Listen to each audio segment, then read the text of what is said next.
Alléluia. Amen. Gloire au Seigneur. Amen. Ceux qui acceptèrent sa parole furent baptisés.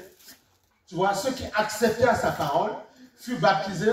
Et le même jour, et en ce jour-là, le nombre des disciples augmenta d'environ 3000 âmes. Et ce qui m'intéresse là, c'est qui est important, il dit, ils persévéraient, tu vois, dans l'enseignement des apôtres, dans la communion fraternelle, dans la fraction du pain et dans les prières. Ok? C'est dans la persévérance que l'ennemi va te lâcher au fur et à mesure. Ah oui, Amen. oui. Mais si tu ne persévères pas, l'ennemi ne te lâchera pas. C'est pas en disant, esprit de machin, prends l'autorité, voilà, et puis on va te faire vomir tous les jours. Non, c'est pas ça. Au bout d'un moment, il faut grandir. Il faut persévérer. Au fur et à mesure que la parole va atteindre ton âme, ça va bousiller ce que l'ennemi avait mis dans ton âme. C'est comme ça. Et c'est comme ça qu'il y a des choses que tu n'accompliras plus. Pourquoi? Parce que ton âme aura été bousillée par la parole. C'est tout. On dit bien, il persévérait dans la parole. C'est la parole qui guérit, qui transforme. Parce qu'au fur et à mesure, à chaque fois que tu seras exposé à la parole, si tu ouvres ton cœur, parce que tu peux être dans une église, mais ton cœur est fermé, tu n'as pas envie d'écouter. Ça peut arriver. Mais à chaque fois que tu vas ouvrir ton cœur, qu'est-ce qui va se passer? Dieu va à chaque fois remplir, et ça va prendre le dessus dans ton âme, et tu pourras dire, yes, maintenant je suis d'un cœur. Et quand l'ennemi viendra te tenter, tu diras, rien de moi, Satan. Parce que tu es chargé de la parole. Amen. Il faut être chargé de la parole. Ah oui, il n'y a pas de secret. Écoutez, quelqu'un qui est sportif, par exemple, et s'il ne s'entraîne pas, ça ne marche pas. Mais à chaque fois qu'il s'entraîne, son corps prend goût à l'entraînement et il devient meilleur, il excelle. Et ce qu'il ne pouvait pas faire hier, il le fait le lendemain. Parce qu'il persévère dans l'entraînement. C'est tout. C'est simple. Si on avait compris ça, on aurait moins de problèmes dans le corps de Christ. On aurait moins de ces... Parce que souvent, les gens ne veulent pas persévérer. Alors, certains, on va te laver avec du vinaigre, on va te verser, te laver avec de l'huile d'olive, on va te dire, on va te plonger dans la baignoire, on va verser de l'huile, pensant que... Alors que ce n'est pas vrai, c'est pas vrai. C'est parce que tu ne veux pas persévérer aussi que parfois, il y a des actes scandaleux qui se passent dans la vie de certaines personnes. C'est tout. C'est pas compliqué. Donc, il faut persévérer. Persévère, Dieu te délivre. Persévère, le Saint-Esprit vient au fur et à mesure en communion avec toi. Donc tu vois, il dit, il persévérait dans l'enseignement des apôtres, tu vois, il persévérait. Ça veut dire qu'ils avancent, ils se fortifient, ils sont combattus, harcelés, agressés, mais il dit, Seigneur, ce matin je suis fatigué, mais je viens à l'église pour entendre ta parole. Je suis chez moi dans la semaine, je vais prendre mon YouTube, je vais écouter un témoignage ou mettre une louange qui va guérir mon âme. Voilà. Ou je vais écouter une prédication où l'esprit m'inspire. Parce qu'il ne faut pas aller écouter tout n'importe quoi aussi. Voilà. Amen. Donc c'est important. Donc tu vois, il persévère dans l'enseignement des apôtres et dans la communion fraternelle. Ok? Je vais faire un petit tableau, je vais juste vous le montrer, vous allez voir. Il faut qu'on puisse se muscler et mûrir. Ok? La nouvelle naissance, tu vois, dont Dieu parle, dans le livre de Jean, né de nouveau. Mais une fois que tu es né, c'est comme le bébé. Écoutez, en ce matin, essayez, arrêtez, ne vous culpabilisez pas. Mais venez vers le Seigneur, avancez simplement. Lui, à chaque fois, va vous élever, vous pardonner, vous fortifier. Et c'est parce qu'il va vous pardonner à chaque fois que tu diras, Seigneur, mais j'ai plus envie de faire ça. Parce que son amour sera tellement grand dans ta vie. C'est ça en fait. Quand tu nais de nouveau, et souvent le problème, c'est que quand les gens viennent à Christ, ils prennent tout de suite la nourriture solide et ils ne comprennent rien. Et après, c'est tellement compliqué parce qu'on parle de démons, de mysticisme et tout ça. Et du coup, ils craquent nerveusement et ils ont des attaques, des rêves bizarres. Parce que, mais le fondement n'est pas là. Alors que quand on est de nouveau, c'est simple. Le petit bébé quand il naît, est-ce que tu as donné de la viande, de la viande musclée à ton enfant? Non, tu as commencé par des typos, de quelque chose qui pouvait mâcher, comestible au départ. Amen, voilà. Donc, nouvelle naissance, c'est très important que tu comprennes ça. Naître en Christ, on doit grandir. Grandir suppose que, au fur et à mesure, tu dois persévérer, faire des efforts. Ok? Voilà. Et après, tu dois te muscler dans la parole, tu vois, et mûrir. Pourquoi? Parce que Dieu a un projet. La Bible dit dans Éphésiens, ce sont des projets de bonheur et non de malheur. Et il dit dans Éphésiens 1:6, nous sommes bénis de toutes sortes de bénédictions dans les lieux célestes. Sauf que ces bénédictions, parfois, on les répète jour et nuit. Les 31 décembre, on prophète, on déclare. Mais on voit que parfois c'est compliqué à en avoir. Pourquoi? Parce qu'on ne comprend pas qu'on doit mûrir et grandir pour pouvoir prendre ces choses-là. Parfois même pour cueillir des mangues de mango, il faut une perche pour tirer, il faut une aide, il faut quelque chose. Parce que c'est tellement haut. C'est la même chose. Il faut grandir, mûrir pour pouvoir acquérir ce que Dieu a pour nous. Sinon, c'est trop facile.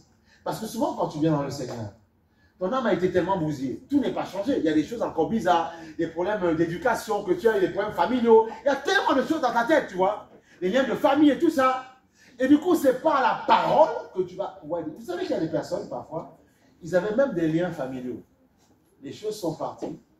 Pas avec toutes sortes de délivrances dans tous les sens, non. Parce qu'ils se sont laissés exposer par la parole. Ils se sont exposés face à la parole. Et le Seigneur a enlevé des liens, enlevé la peur. Écoutez, quel que soit le lien familial dans ta famille, c'est la peur qui fait en sorte que ça ait un impact dans ta vie.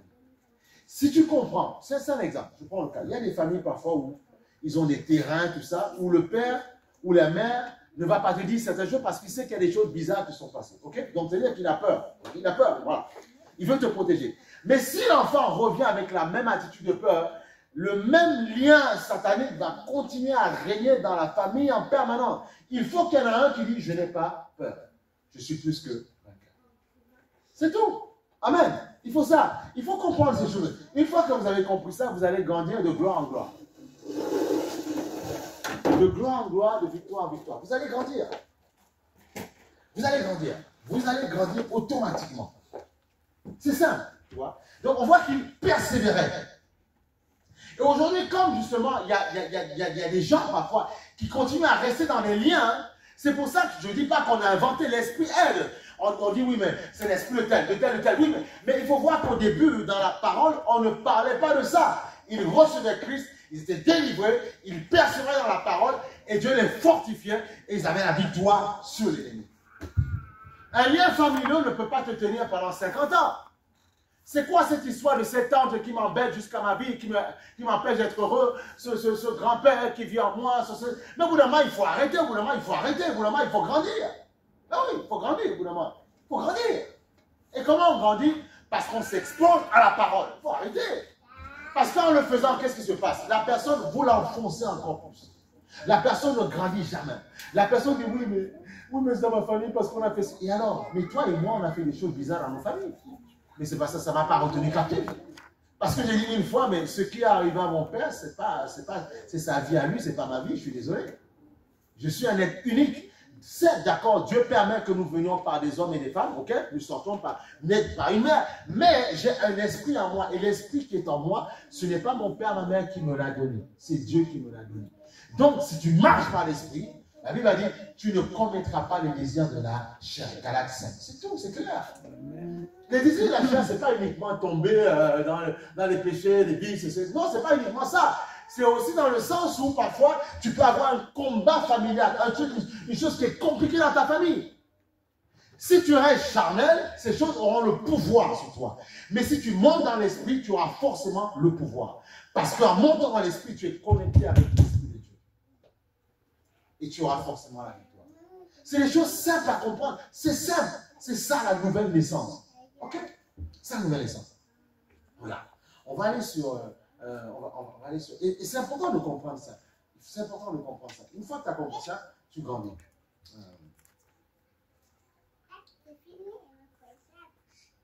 C'est Jean 1.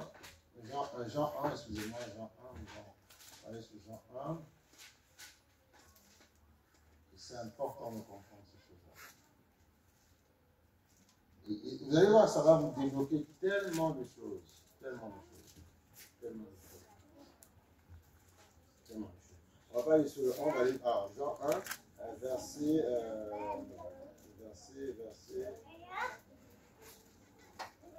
Voilà, verset 12. Alors, il parle, vous allez lire chez vous si vous avez le temps. Il parle de la parole, Voilà, il parle de Christ qui est la parole de Dieu faite chair. Jean. Ouais, Jean, chapitre 1, verset, on va aller sur le verset. J'ai dit verset 12, hein, c'est ça, voilà. Il dit, mais à ceux qui ont cru. À ceux qui ont cru, parce que tu peux ne pas croire. À ceux qui ont cru. Voilà. Et l'ont reçu Parce qu'il faut croire et recevoir. Ok? Ceux qui ont cru et qui ont reçu.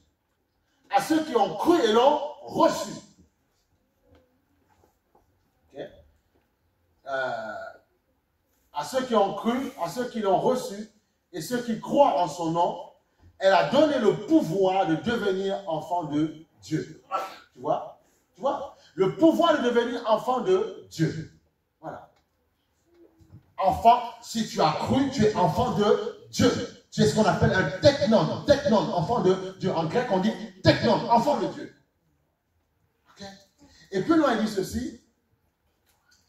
Lesquels sont nés non du sang, tu vois. Et du sang, donc de ton père, ta mère, voilà, les choses familiales, voilà. Parfois on dit, oui, c'est le grand-père, s'il a fait ça, il a ouvert une porte et ça va t'atteindre. Ouais, c'est un petit peu ce qu'on dit parfois dans notre jargon un peu évangélique, tu vois. Voilà, c'est une vérité, c'est pas faux.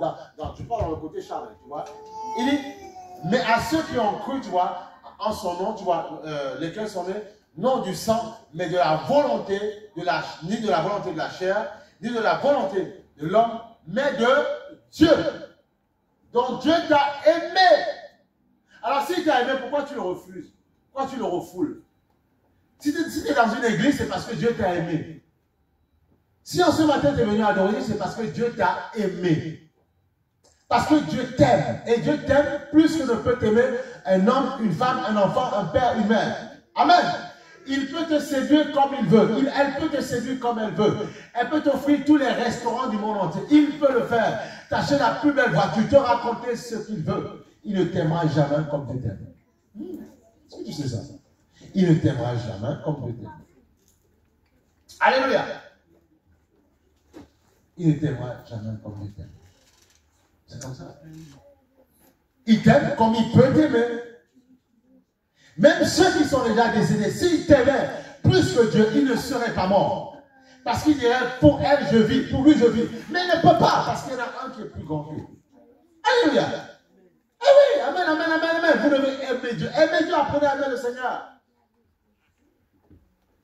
Tu dois aimer ceux qui t'aiment bien. Mais ceux qui t'aiment bien, ces personnes, un jour, ils vont quitter de la terre. Ils vont disparaître. Donc, tu fais une erreur de ne pas donner la première place à Dieu. Tu fais une grosse erreur. Tu te trompes complètement. Alléluia. C'est important. Nos enfants, chérissons-les comme on veut. Tôt ou tard, ils vont te dire, moi, ciao, bye bye, je prends mon chemin, je dois construire ma vie. Amen ou pas amen? Ben oui, c'est la vérité. Ben oui, c'est comme ça. Il y a des parents qui ne veulent pas le croire. Mais c'est comme ça. C'est tout. C'est la vie qui est comme ça. Elle est faite comme ça. Voilà. Comme ça. Donc, tôt ou tard, tu dois t'amener dans la pensée que tu es un être qui est né seul sur la terre, tu partiras seul sur la terre, et tu dois t'allier avec Dieu afin d'être l'homme le plus heureux du monde. Amen. Que même quand les enfants partiront, quand ils diront, tu veux quelqu'un d'heureux. Ils vont dire, mais en fait, il n'avait jamais été heureux à cause de nous, en fait. Oui, à cause de Dieu, toujours. Amen. Mais c'est ça, mais c'est ça. Et comme ça, tu leur donnes en fait, tu leur donnes envie de vivre. Ben oui, tu leur donnes de l'espoir. Vous ne comprenez pas que quand vous êtes des gens plus âgés, quand vous décollez, quand vous chutez, vous ne donnez pas de l'espoir aux jeunes. Ils disent, mais à quoi bon vivre? Il faut leur montrer que ta joie vient de Dieu, uniquement. Elle vient de Dieu. Et parce qu'elle vient de Dieu, tu apprends à aimer ton mari, ta femme, ton enfant, tout ce que tu veux. D'abord de Dieu. N'oubliez jamais ça. Peu importe toute la séduction qu'on peut vous mettre autour, la vraie vie, le vrai amour fidèle, véritable vient de Dieu. Et les gens qui ne vous aiment, vous allez dire, il n'est pas hypocrite, non. C'est que il a son challenge à accomplir dans sa vie aussi. Il n'est pas hypocrite. Souvent on dit, non, oui, ça, l'hypocrite, il ne m'a jamais aimé. Comment ça, il ne t'a pas aimé? Mais il n'est pas Dieu. Il est aussi une créature qui a été mise sur la terre pour accomplir une destinée. Alléluia. Donc toi, jusqu'à ta mort, je dis bien charnel, tu dois t'amouracher de Dieu. Maintenant, ça ne veut pas dire, et comme ça, tu apprendras à aimer ton prochain. Alléluia. Et comme ça, tu ne seras pas rancunier, tu seras pardonné à chaque fois. Ah ben oui. Ben oui. Ben oui. Tu apprendras à aimer.